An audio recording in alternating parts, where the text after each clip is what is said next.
Hello, welcome back to the Queen City Guitar Shop. There's a lot of new people on the channel, so I thought I would take a second and introduce myself again.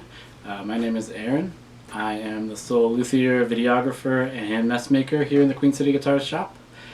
And today we have got a fun project to work on for my latest guitar. It's going to be a cantilever neck guitar with a compound radius top. You can see a video that I posted about those aspects of the guitar previously. Today we are going to be working on the bird's beak, or the modified bridle joint that is going to join the main body of the neck to the headstock.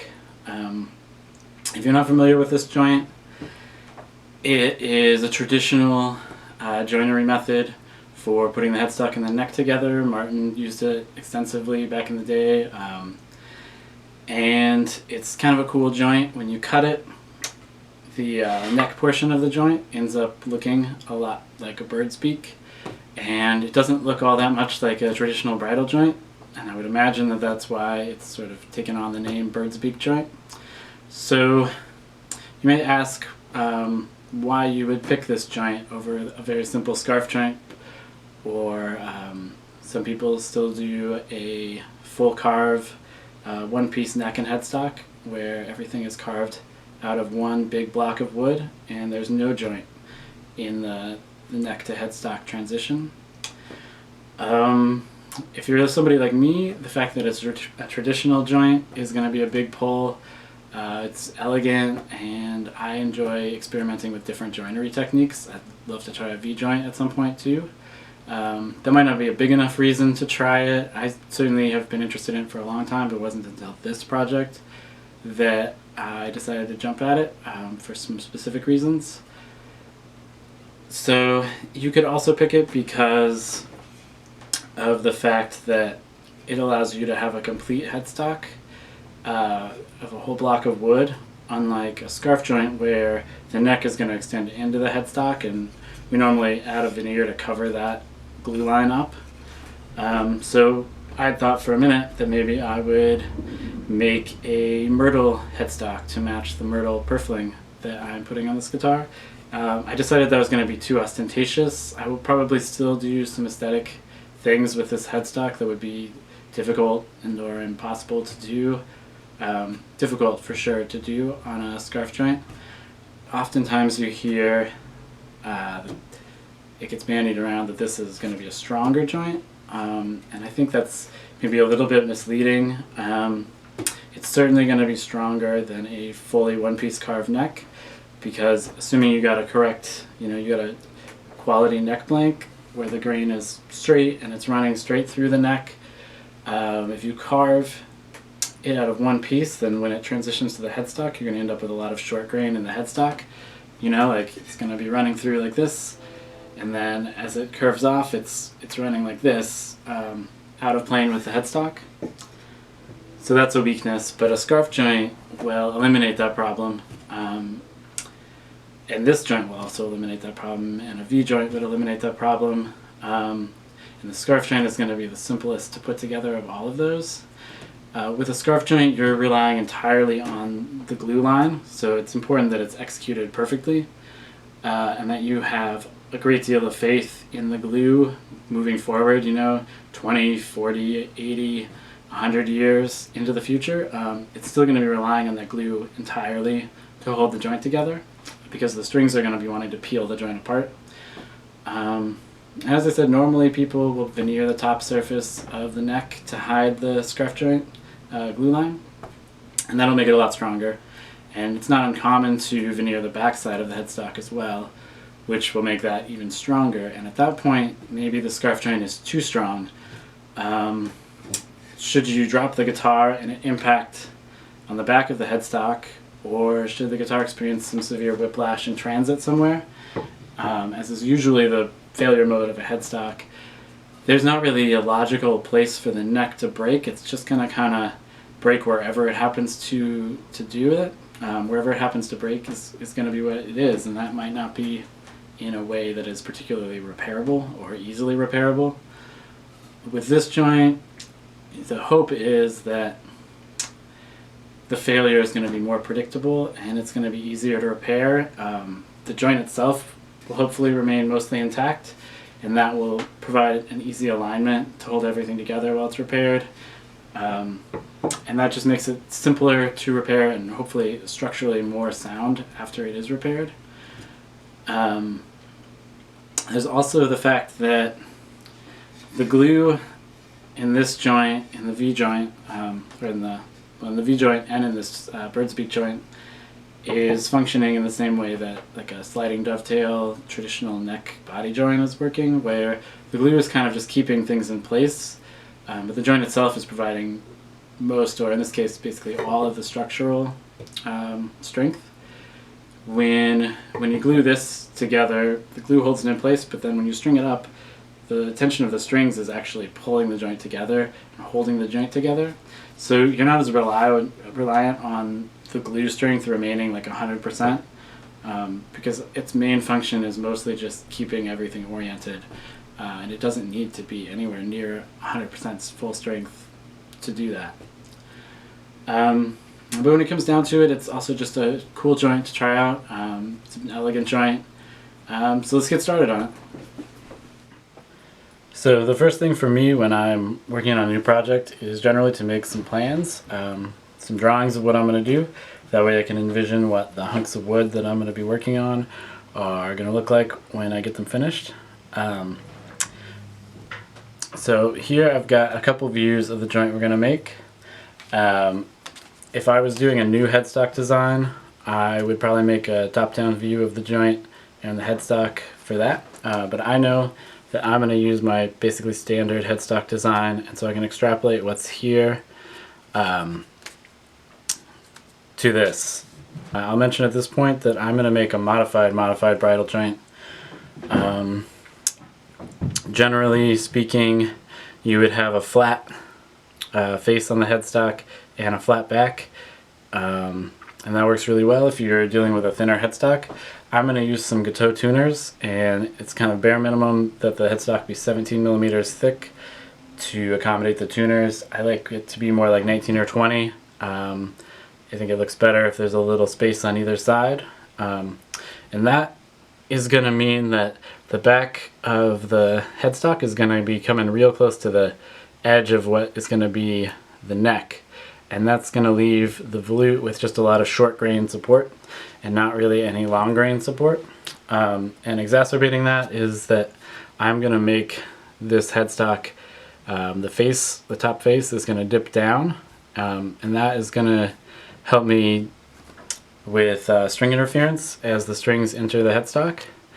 But it's also going to exacerbate the problem because it means moving the back further down in this direction, and it's going to come on the other side of the edge, and that would mean like bumping the volute back into like first position playing area for the player, which isn't ideal. So to accommodate these changes, I have just added an angled face to the bottom of the headstock that's going to allow the neck to overshoot the headstock a little bit and provide more support for the volute. And I've done 2 drawings of side view because I wanted to decide which angle was going to work the best, both in terms of joint support and string break angle and string interference. And I think that for this particular design, I think the 10 degree is going to work the best, so that's what I'm going to go with. The other view I have of this joint is going to be looking down the neck at the joint head on, and I've drawn that because I want to lay out what my tenon is going to be. On the bird's beak joint, if you think of a traditional bridle, it wouldn't make sense to call this the tenon, the top member of the bird's beak, but when making this for a guitar headstock, it feels like the most logical thing to call it, so I'm going to call it a tenon from here on out, whether or not that's really a correct way to refer to it. So I want to make sure the tenon is not going to emerge from my neck layout. I'm going to carve the headstock even with the neck, and so that would create a major problem if my headstock carving started to cut into the tenon. And in general, I think this would be an issue even if I wasn't doing that. So I just want to make sure that the width of the tenon And the angle that I've got the tenon sides set at is going to work out that it's going to fit within the neck profile that the neck is finally going to end up at, and I'm going to have a couple millimeters of leeway on either side, just as insurance. So with the drawings laid out and feeling good about the plan, it's going to be time to start milling the wood, prepping the wood, and laying out the joint and cutting the joint. So let's get to that. So prepping the wood for cutting this joint, laying it out and cutting it. We're first going to start with getting our two pieces of wood, the neck blank and the headstock blank, ready. I want to four-square both of these. I want the long grain sides to be square and parallel because that's going to aid with layout. On the headstock, I'm not super concerned about the squareness of either of the ends at this exact moment. When I'm laying it out, I've made it larger than my headstock, and obviously this end is just going to disappear into the curve on the top. And in a minute we're going to be cutting the angle in. I've already cut the angle into this because I'm redoing this video for a little bit of clarity. On the neck blank, it's good to have it square on the end in this direction, and always better to have it closer in the other direction.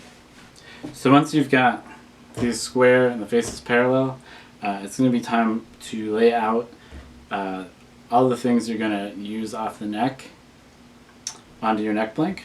You want to make sure you have enough wood to do everything, and it's just helpful to know how this is all going to lay out. So the first thing, if you were starting with a regular neck and not doing this joint, you would of course just have a nut, you know, kind of arbitrarily at the scarf joint, if you were doing a scarf joint. But for this guitar, we need to leave a piece of wood on the headstock side of the nut to form the tenon. So we need to figure out how big that needs to be, which we can refer back to our plans for that.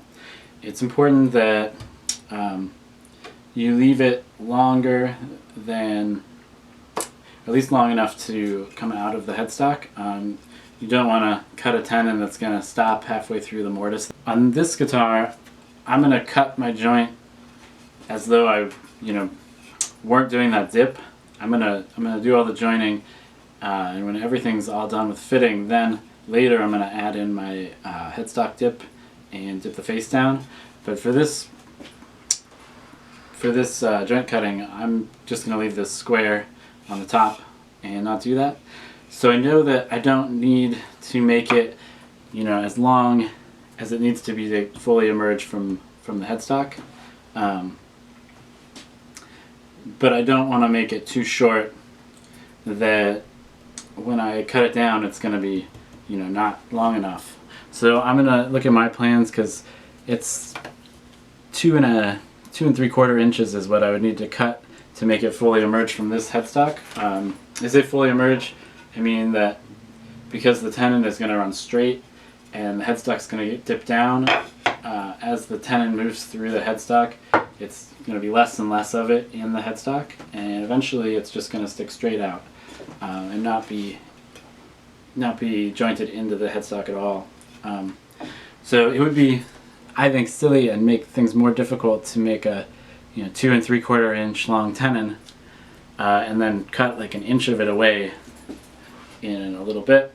So I'm gonna sort of go in between.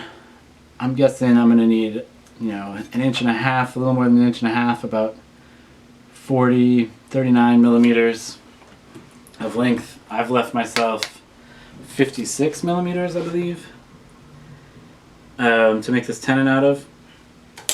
So just know that that's not completely arbitrary, and that you need to make sure you have an adequately long tenon for the joint you're making. And then I'm going to lay out the nut. The headstock side of the nut line is going to form our shoulder, and so I'm carrying that line all the way around the neck because I'm going to reference it to make the shoulder. It's also a good check if you can carry it around the neck with the square, drawing and then drawing there and drawing on the back side. And when you get to the last corner and you connect the lines, if they actually connect, then your faces are parallel and you're good to go. If they don't, then you have something wrong and you should go back and fix it, because it's going to make layout more difficult and cutting more difficult and less accurate, and it's going to probably lead to more trouble fitting the joint. And the more accurate you can lay things out, the more accurate you can cut it, the easier it's going to be to fit the joint, and the more enjoyable this whole process is going to be. So if you notice that, it's good to go back and correct whatever is going on that's throwing it off, because it'll make later down the road a lot easier.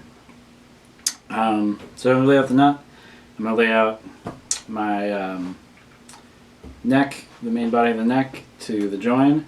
I've got my tenon, the extension for the cantilever, and the wood that I'm going to turn into the stacked heel block all laid out, and some waste wood. I'm not removing any excess wood at this point, because when you're cutting this joint, if you need to redo the shoulder to refit things, to get the fit better, it's going to mean moving it back, and that's going to mean moving all these other lines back. If I've made these exactly the right length and cut them, and then I need to redo this shoulder, that is going to be a problem, because I'm going to be then taking length away from something. You probably won't have to remove too much material to redo a shoulder here, but the other thing I'm doing on this guitar is that to make it a cantilever, it's going to get cut to make the the bottom body of the neck, and then the cantilever that's going to fly over the body. And when I go to put those back together, the joint's going to have to be trued, which is going to shorten the material further, and so I'm going to want to make sure I have enough space. And so before I remove anything, I want to make sure that I'm going to have enough leeway to make up for truing the joints. Unless you're doing a cantilever, you only have to worry about that to the point where you're cutting the shoulder, and then you can, when you have this joint fit, you can proceed as you would normally with a neck. So yeah, as I said, the first step in the process is to cut the angle on the headstock that is going to become the shoulder of the joint on the headstock, and that is just going to be cut at the angle that you want the headstock to drop down at. I decided that I liked a 10-degree angle for this guitar, so I cut this at 10 degrees, which we'll see in a second. And yeah, I want it to be true and square and flat and ready to become the butt joint that is going to be mated with the shoulder on the neck here. And so it needs to be really flat so that I can get it to fit nicely and it'll look good as a joint. So yeah, I'm going to cut this in the past and then we'll come back. I want this headstock to be angled about 10 degrees in relation to the top surface of the neck. To do that, you could use a marking gauge or a sliding bevel and a knife. I've got this protractor, so I can set it at 10 degrees and a little bit in from the edge. I'm simply gonna set it and score myself a line along there at 10 degrees, and then I can feel for that line here, carry it across to the back side, and get my square and feel for the line. Bring the square up to it, score a line across. I'm going to want to do a similar thing on the top.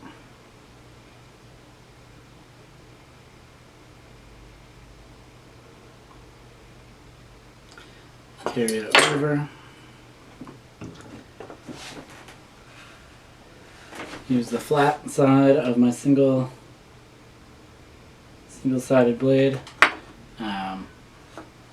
to line everything up. Carry that across. I'm just going to use a straight edge which means I'm going to want to carry this over.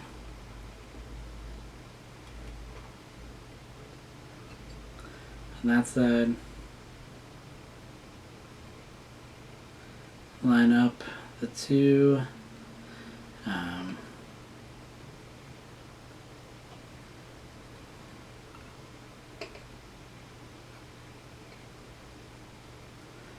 Feel that I'm good. And good there. And I'm just going to score it there. That looks good. And then I'm going to cut this out. And make sure that it's nice and flat, and gonna make a good shoulder so that I can not touch it again after I'm done with this.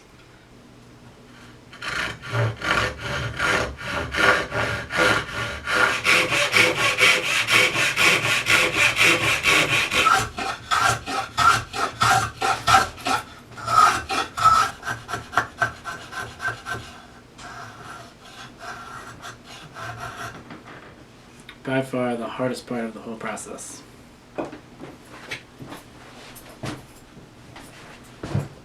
the first step of doing the layout, I think, is going to be to mark a center line on both the neck blank and the headstock. So the easiest way, I think, to do this is just to take a marking gauge, and you want eyeball center, and you can make a mark. Then you can go to the other side, and you can make a mark. And if you're really good, it's right there. You're at the middle. The marks correspond exactly. If you're a little bit off, they're so close together, it's really easy to eyeball. So you can do that. I'm like super close together. So I'm just going to adjust this the tiniest bit. And that will be their center. And then I can just run that as a center line down.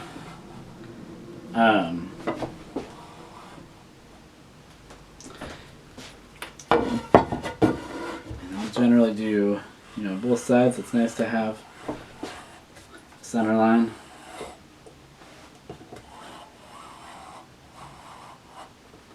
Along there. I already did the headstock, so that's our center. You can put some pencil, mark it with a pencil line. It's good to have the pencil to be able to see it, and then, you won't really reference the center line with tools as much, but for other lines, it's nice to have a knife mark, because then you can feel it and you're not having to, figure out where on the pencil line you want to put the knife. It's just like right there, it's very accurate. So that's my practice, is to mark everything with a knife and with a pencil for both of the ways that I'm evaluating the line. So now we're going to do the tenon. We're going to switch back and forth. And that is because for greater accuracy, it's really nice to be able to set a tool to one measurement and then not have to adjust that tool and transfer that measurement. Because, if I set this for the thickness and I use it without adjusting it again, then I know it's exactly the same measurement that I'm transferring. But if I use it for the thickness on here, and then I set it for something else, and then I go to set the thickness on here, it's always going to introduce a little bit of variability as I try and reset it to the thickness, as opposed to being exactly the same. So I prefer to leave a tool set until I can make the transfer, and that means kind of bouncing back and forth. So first step is going to be the tenon on the neck, the top profile of it. As we saw from the plans, I wanted to make it 28 millimeters wide at the base, which is going to be centered on our center line.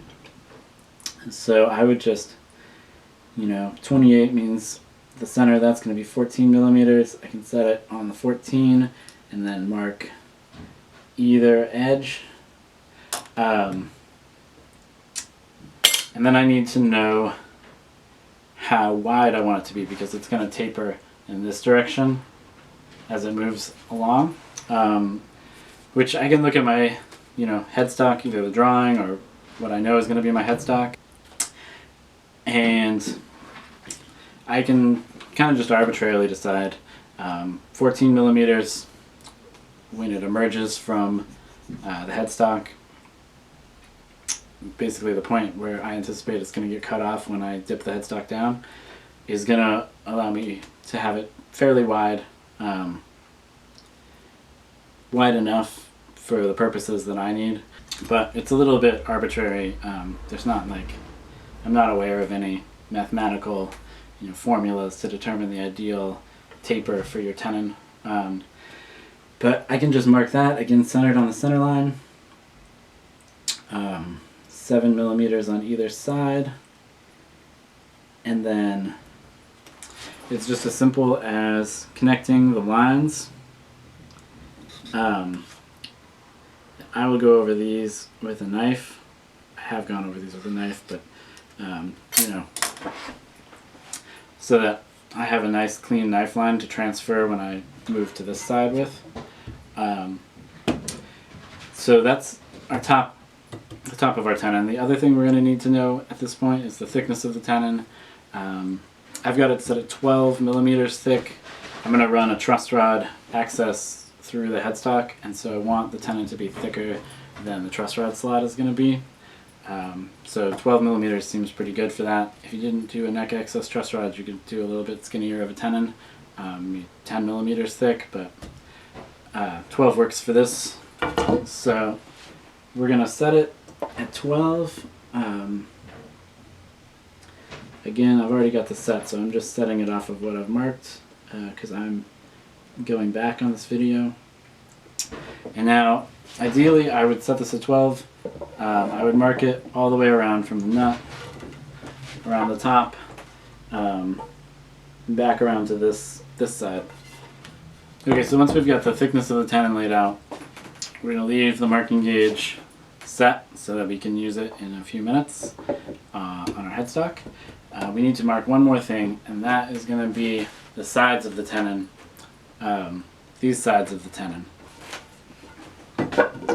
So, as it showed on my plans, I want to do about a 7.5 degree angle. So I'm going to make sure that this is set for 7.5 degrees, which it is looking pretty good. 7.5 degrees. I'm going to find my knife line. I could, it's 7.5 degrees from 90, so it's dipped in a little bit. I could do it this way, but then I'm covering up my lines, so I'm going to do it on the other side. I'm simply going to feel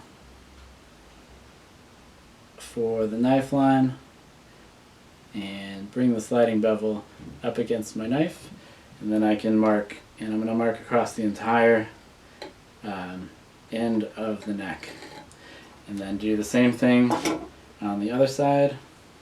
So now that we've got that marked, we've got the full three-dimensional outline of our tenon on the neck laid out, and we need to go about marking the mortise that we're going to cut into the headstock.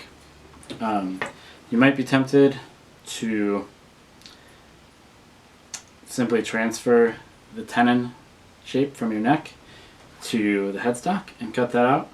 That isn't going to work because of the geometry involved in the headstock being tilted and in the tenon being angled, in this direction, downward.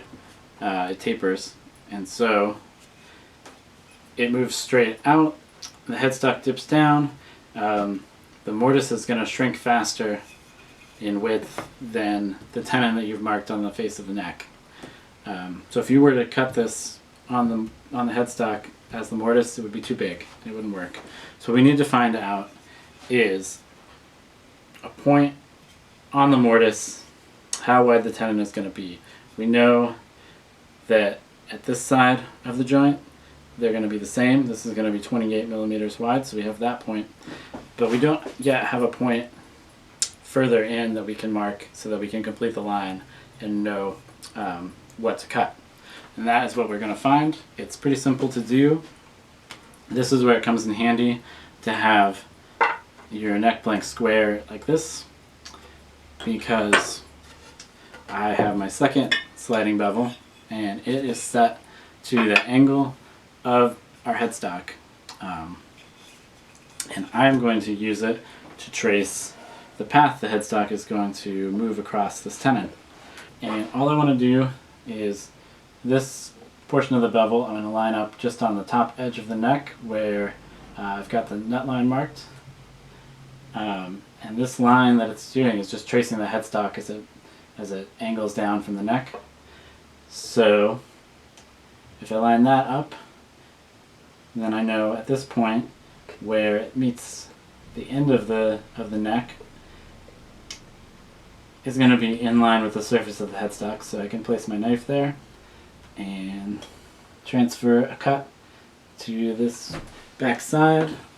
I'm going to feel with my knife for that knife mark. Just get the tip out of the way and bring the square right up to the blade, and then I can simply mark across. And what I'm most concerned about is making the mark where it intersects with the tenon shoulder lines that I did just a minute ago. There's nothing wrong with having it go across the entire thing, so long as you don't get confused later, that line and your tenon thickness line. So now that we've got that marked, if you are in the boat that I'm in, where you're going to be modifying the face of your headstock, and so the tenon that you're making is not going to fully emerge from the headstock that you're cutting, what you're going to find is that at the end of this, the line you make is going to be above your tenon thickness line, because the tenon is not going to fully emerge from this blank that you're cutting. If you've made the tenon longer than it needs to be, which is probably the case for you, because I think that is almost always a better approach, it's going to be below the tenon thickness line. It doesn't matter. All that we're concerned about is, how thick the hypothetical tenon will be at that hypothetical point, so that we can make a line that corresponds with its path. So I am going to measure the distance between the tenon shoulders across that line, which for me is going to be 7 1/3-ish millimeters, we'll say. This is telling us that at this point on the tenon, after the tenon has moved this far, this portion of the tenon is going to be at the surface of our headstock. And so that will be the width of the mortise at that point. If you want to be super accurate about it, you can't just measure this. I know my tenon is 56 millimeters long. I can't just measure 56 millimeters along the headstock and make a line if I want to be super accurate, because the angle is going to mean that that's not right. 56 millimeters will be here, but it's going to correspond to a different measurement measured on the face of this. You can do some trig to figure that out. I think the easiest way would be to simply take our bevel that's set at that angle and put it on the back, and now this line will be square with the face of the neck. And then you can square the end of your ruler if you have a ruler that zeroes at the edge with the edge of your bevel. Get it right at 56, and then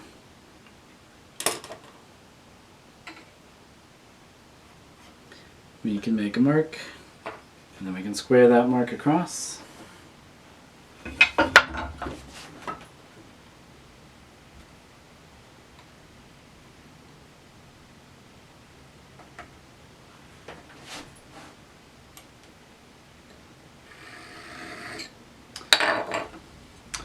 So then we just need to say, 7.3 millimeters wide. It's a little bit more than 3.5 millimeters on either side of our center line. So, again, you can just eyeball it. If it's a tiny bit smaller than it needs to be, that's probably better. And so I'll mark there, and just a little past the 7. And now I can just connect dots it. So this gives us 2 points to draw our lines on, but we need to figure out more or less where the tenon would ideally emerge, because when I cut this joint, what I want to do is I want to saw a line that's going to run from the bottom of our mortise all the way to where the mortise emerges, so that I can then just hog that out with a chisel really quick. And the bottom, as defined by those saw cuts, is going to be the right angle. If I cut, to here, and I end my saw cuts at this line I just made, and my tenon is shorter than it needs to be to fully emerge from this headstock, then what I'm going to end up with is an angle that's too steep, and I'm going to have to cut back to get everything to fit. On the other hand, if you marked past where your tenon thickness line was on the neck blank, then that means that you're actually marking your second point beyond where your tenon is going to come out of this. And so if you sawed to that line, those points that you marked on the line, your angle is going to be too shallow, and it's not going to work with the tenon. To do that, we're simply going to look at our plans. I'm going to look at the lines I drew for a square headstock and ignore the dip, and I'm going to see that it is like 67.5 millimeters. And I can do the same thing I just did to get that more exactly. Should be to set this at 67.5 millimeters on the edge.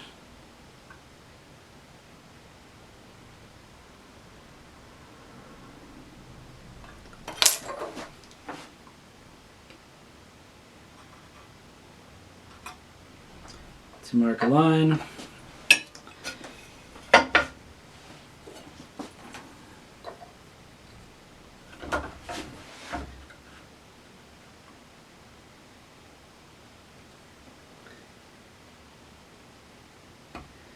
And then to carry that over, we can connect the dots.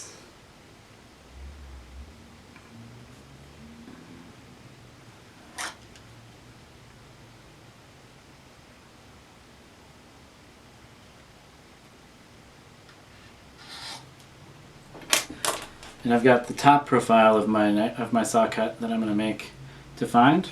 So then I just need to transfer the depth and the shoulder information. And for that, I'm just going to use a marking gauge, which we've still got set from the tenon depth. And because I know that right at the shoulder, the tenon is going to be the same depth on the neck as it is on the headstock, I can simply mark that. Before I do that though, I'm going to want to mark the shoulders. So we're going to clamp this up. I'm going to grab the sliding bevel that I have set 7.5 degrees, line it up, mark it, flip it over,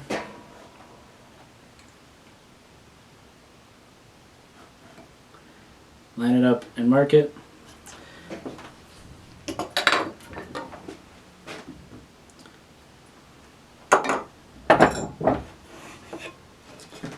And then mark the bottom of the mortise in between there.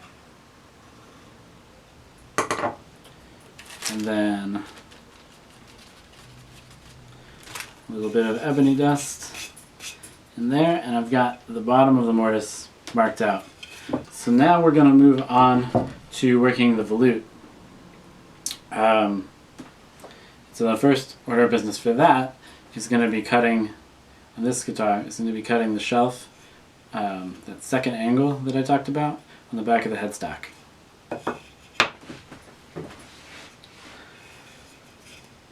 So sorting this angle on the back of the headstock is going to be pretty straightforward. I know that I want it to be 40 millimeters from the joint because that's going to correspond to the edge of these flutes, or what you call them, of the headstock, and I think that will be the most aesthetically pleasing. And I know that I'd like it to not come fully up to the bottom of the mortise. I'd like to leave, you know, 1.5 millimeters for 2 millimeters of space about there. So I can just measure out, you know, 40 millimeters and make a mark, and I'll square that across.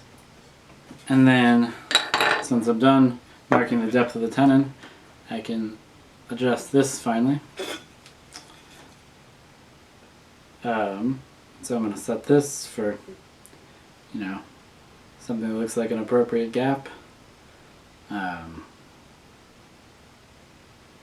That looks good, and I can mark that across the bottom.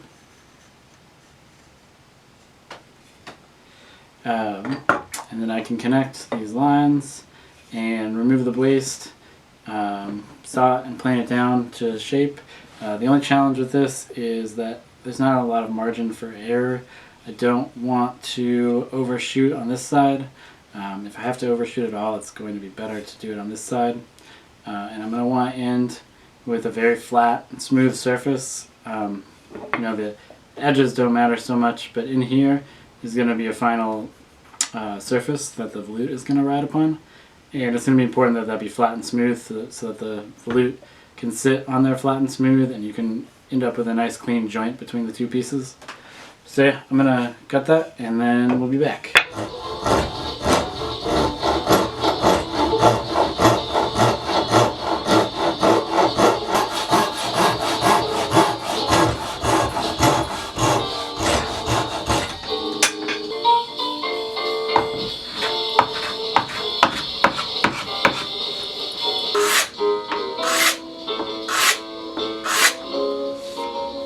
Now that we've got this cut, we're ready to do the last of our layout before we start cutting the joint.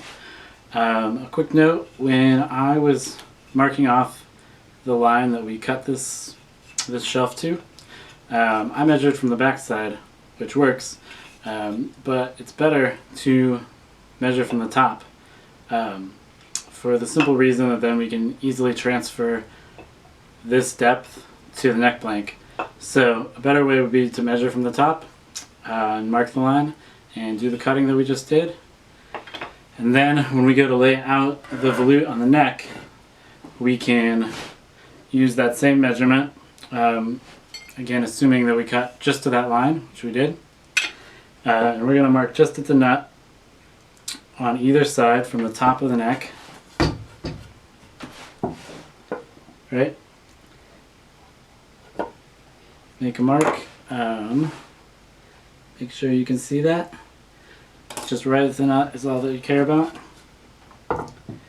And then we're going to take one of our sliding bevels and we're going to set it to the angle between the shoulder of this joint and the surface we just cut. And we're going to use that to define the line we're going to cut for the volute on the neck blank. Again, referencing off the end, so it's good to be square this way. All you want to do is set this up like so. Bring it just right where the mark you made intersects with the headstock side of the nut, and then we're gonna cut a line across, and gonna do the same thing on the other side, and then I'm gonna connect those lines across the back, and that's gonna define the line that we're gonna cut along for the volute when we go to cut the joint. And there's just one more thing that we want to lay out before we start cutting, and that's because hand cutting this, it's going to be good to have reference lines on both sides. I want to know what the back side of the tenon. We're of course going to cut the volute and the tenon as one cut on either side, and I want to know what those lines are going to be on the back. So when we did the shoulders of the tenon, we carried it all the way to the end, the other side of the neck, so I can carry those across, those points across back here, and then I just need to figure out how wide it's going to be on the back side. It'll have the same angle, and if you made this completely square in this direction, that'll be pretty easy. If you didn't, like me, if you didn't quite do 100% of your due diligence, it's still not a problem so long as you're still even this way. You're just going to want to do them one at a time. So you're going to take a sliding bevel and you're going to set it at one angle, right?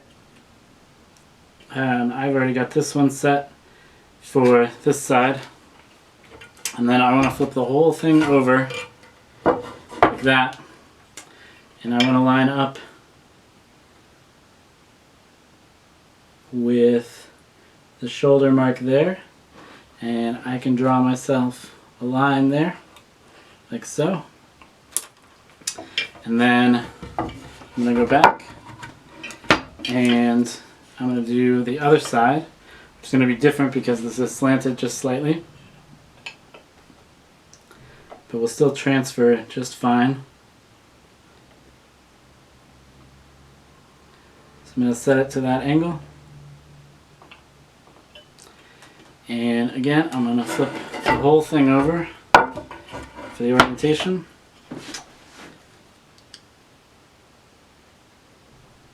Line it up. And I'm going to mark that line. And now I'm ready to start cutting. So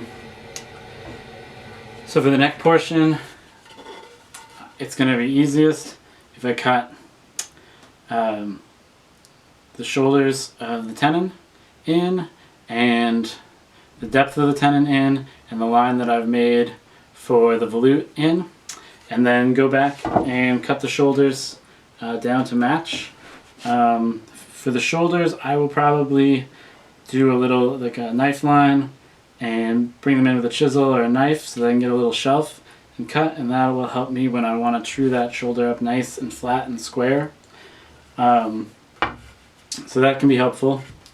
I can do a similar thing when I do the mortise on these lines and this line. I might cut this closer to the final dimension, not exactly at the final dimension but closer, just so that I have less shoulder to fit together and I can better ensure that I get a nice tight fit on that butt joint that the shoulder is going to make.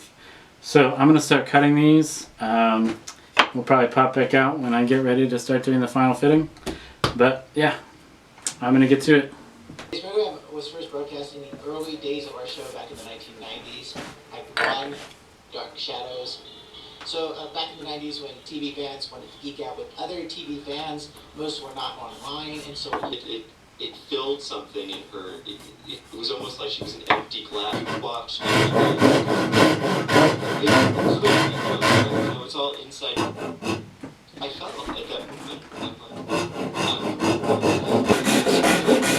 in the sea of crockpots. By the second, on display was everything imaginable, so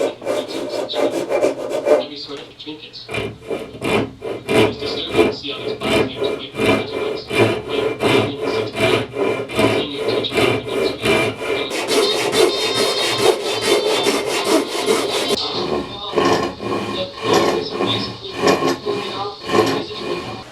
where the whole notion of design was really important to the product. Right. Elegance of design, the whole idea of love at first sight was, I felt like I was having an hallucination. I mean, I felt like I was hearing voices and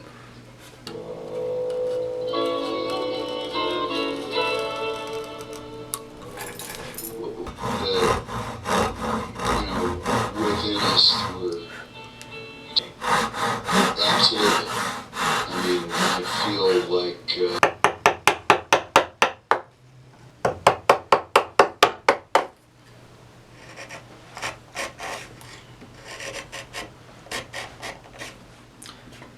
Okay, so we are basically all done cutting the joinery. I've got most of the material hogged out of this mortise, and it's now just time for me to do the final tweaking of the fit of everything, which I don't think is going to translate super well into a helpful manner in terms of like watching a video of somebody do it. But I thought I would give a few pointers really quick. If you made a nice flat cut between the bottom of the mortise and where the tenon is going to emerge, that is going to do a really good job of telling you where the bottom of this ramp is going to be, which is super helpful when you're taking it out with the chisels. But I would stop short of making it perfectly flat and perfectly good, and leave that for a minute, and instead move to the neck.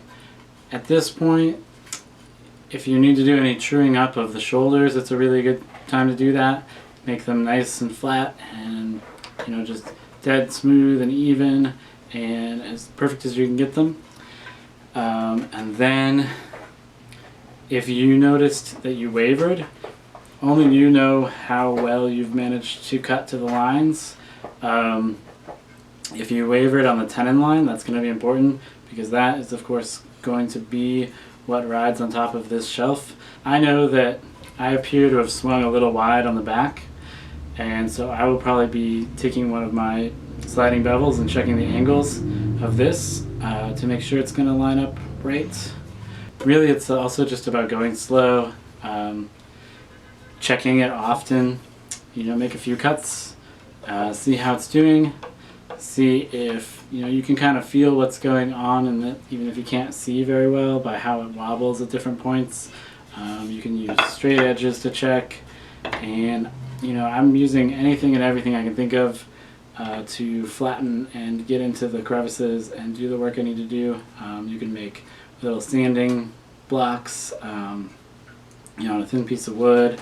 Files are really great. The chisels work really well. Just go slow, take it slow, check the fit often, and yeah, have fun. I will be back when I've got this a lot better fit than it currently is. The shoulders are critical. They're the most obvious and the most unforgiving part of the joint, and I think that cutting a shoulder ledge and having sharp chisels is going to help immensely in trimming them up and paring them square. So I highly recommend that. The chisels are going to be my main choice for accurately pairing the tenon sides, but because of the tenon taper, it's going to make cutting along the length of the tenon challenging, and so you're going to have to come from the top to the bottom to trim it easily. And I like to keep the volute in line with the tenon. It's helpful for accuracy. The lines are on there, and I can use it as a chisel rest. Accurately pare down the neck portion of the joint before you start fitting it to the mortise. And last, don't be afraid to get creative when you're trimming different elements of the joint. The shape and the grain orientation of many elements is going to be a challenge, but it's not insurmountable. Okay, and that is just about everything with our bird's beak joint. Got a nice tight fit on this joint, and everything is looking good and lined up. Ended up leaving this just as it was. I didn't do any shaping, and it's fitting really well. The last thing I need to do is just trim down this protruding portion of the tenon, and I will of course also need to modify the face of my headstock as I talked about earlier. But yeah, this is pretty much done.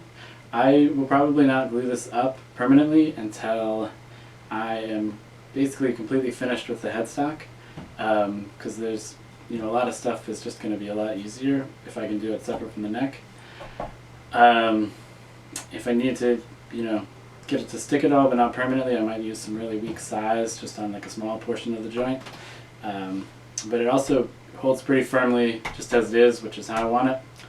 And yeah, I hope this has given you a little bit better idea about how to cut and assemble a bird's beak joint. It's really not a lot of, it's not a real challenging joint to make, a little more time consuming than a scarf joint, but it's also a lot of fun if you like doing joinery work. So hopefully this has given you a little bit better idea about how to do that. I want to thank you for watching today. If you like this video, please hit the like button and consider subscribing to my channel. I have a lot of other woodworking and guitar related videos, and I will have more in the future. If you subscribe, it will mean that you'll get notified when I post new videos. And both liking and subscribing help me to reach more people on YouTube, which is great for me and great for people who are interested in learning about guitar building. You can check out my website. I'll put the link in the description below if you'd like to see some of my completed work, stuff that's not in progress. And there's also some options for more one-on-one instruction that I offer that's detailed on the website. And last, if it's within your means, whether it's a great or a small contribution, I would greatly consider if you would consider making a small contribution to these videos and my channel. It takes a lot of work to make a video. This would probably take me an afternoon if I was just doing the woodworking, but to make the video it takes 3+ days, and so even a small contribution helps to make these videos more sustainable. It helps to make it easier for me to make more in the future. Thanks again for watching today. Hope to see you next time. Have a good day.